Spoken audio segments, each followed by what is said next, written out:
Happy 4th of July, everybody! If you're excited about this holiday like I know I am, ready to see some stuff just explode, it's gonna be a good video. So sit back, got a little bit of fireworks action for you, and enjoy!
Gerald Kennedy, do solemnly swear.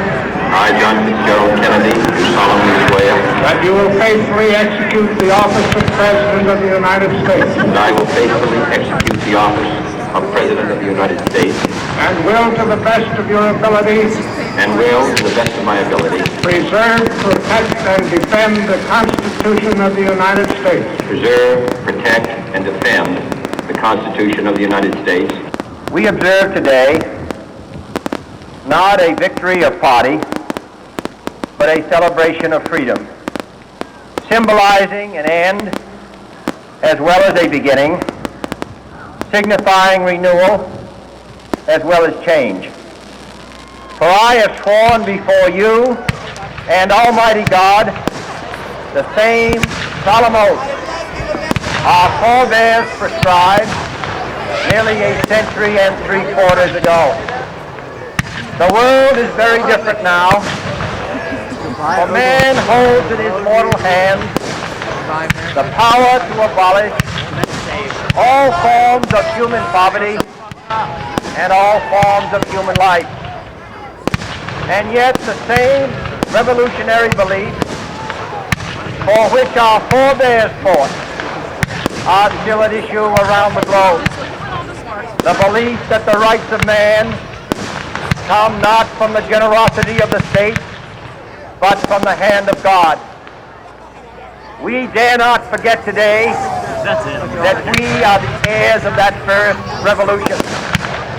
Let the word go forth from this time and place to friend and foe alike that the torch has been passed to a new generation of Americans born in this century, tempered by war, disciplined by a hard and bitter peace, proud of our ancient heritage, and unwilling to witness or permit the slow undoing of those human rights to which this nation has always been committed and to which we are committed today at home and around the world.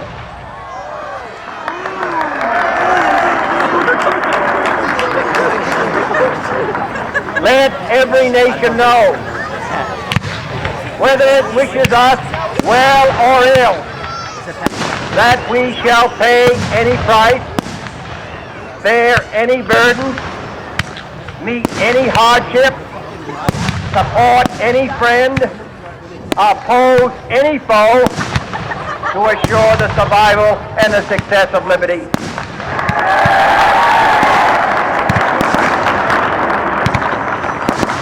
This much we pledge and more. To those old allies whose cultural and spiritual origins we share, we pledge the loyalty of faithful friends. United, there is little we cannot do in a host of cooperative ventures. Divided, there is little we can do, for we dare not meet a powerful challenge at odds and split asunder. To those new states whom we welcome to the ranks of the free, we pledge our word that one form of colonial control shall not have passed away, merely to be replaced by a far more iron tyranny.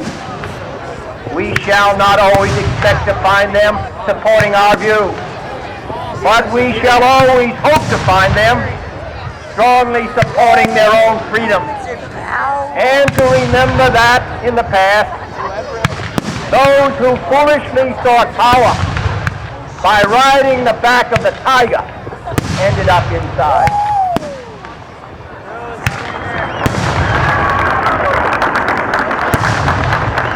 To those people in the huts and villages of half the globe struggling to break the bonds of mass misery, we pledge our best efforts to help them help themselves for whatever period is required, not because the communists may be doing it, not because we seek their votes, but because it is right.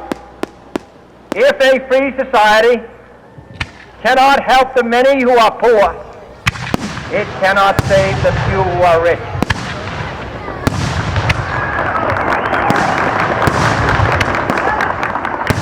To our sister republic, south of our border, we offer a special pledge to convert our good words into good deeds, in a new alliance for progress, to assist free men and free government in casting off the chains of poverty. But this peaceful revolution of hope cannot become the prey of hostile powers. Let all our neighbors know that we shall join with them to oppose aggression or subversion anywhere in the Americas. And let every other power know that this hemisphere intends to remain the master of its own house.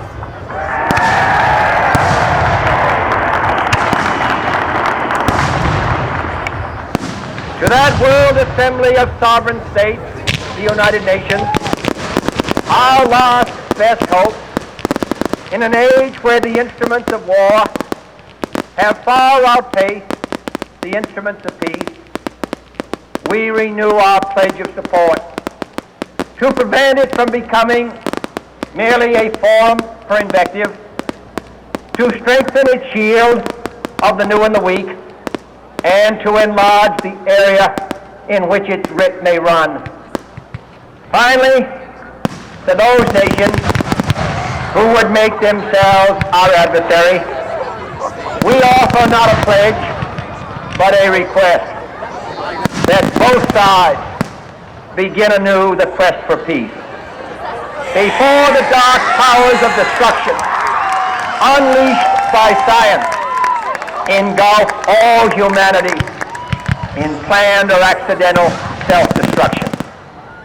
We dare not tempt them with weakness, for only when our arms are sufficient beyond doubt can we be certain beyond doubt that they will never be employed.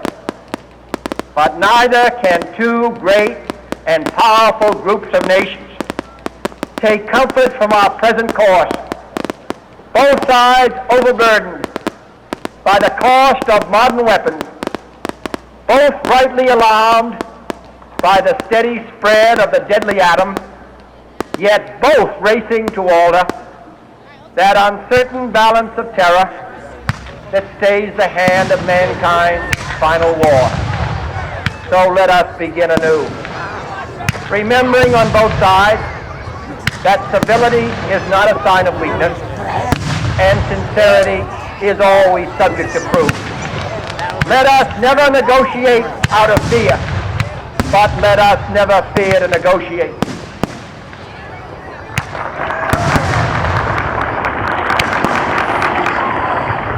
Let both sides explore what problems unite us, instead of belaboring those problems which divide us.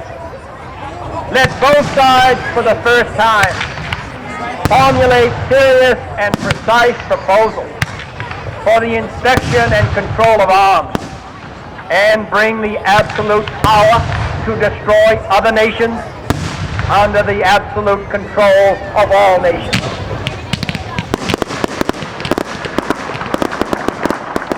Let both sides seek to invoke the wonders of science instead of its terrors.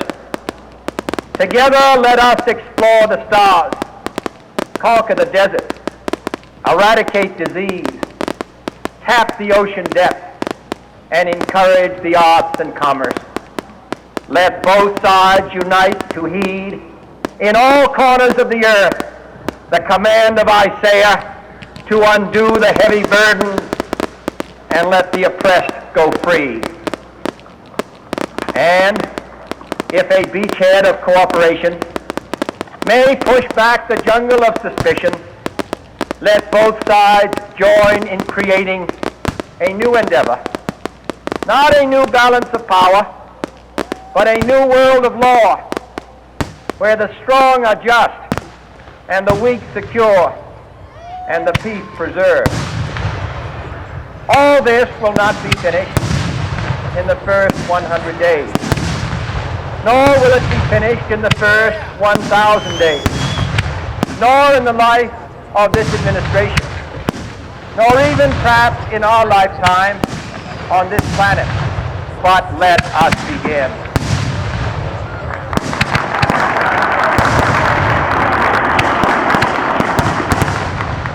In your hands, my fellow citizens, more than mine, will rest the final success or failure of our cause. Since this country was founded, each generation of Americans has been summoned to give testimony to its national loyalty. The graves of young Americans who answered the call to service surround the globe. Now the trumpet summons us again, not as a call to bear arms, though arms we need, not as a call to battle, though in battle we are, but a call to bear the burden of a long twilight struggle, year in and year out, rejoicing in hope, patient in tribulation, a struggle against the common enemies of man, tyranny, poverty, disease, and war itself. Can we forge against these enemies a grand and global alliance, north and south, east and west, that can assure a more fruitful life for all mankind?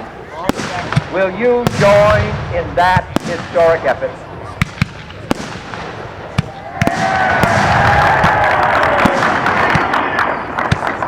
In the long history of the world, only a few generations have been granted the role of defending freedom in its hour of maximum danger. I do not shrink from this responsibility. I welcome it.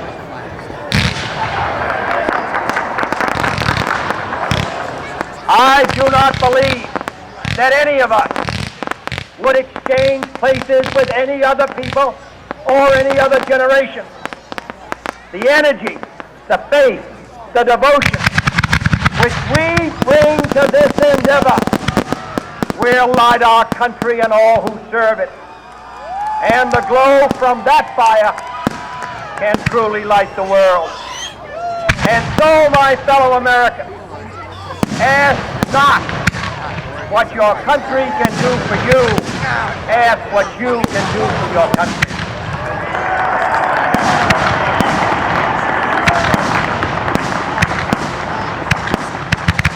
My fellow citizens of the world, ask not what America will do for you, but what together we can do for the freedom of man.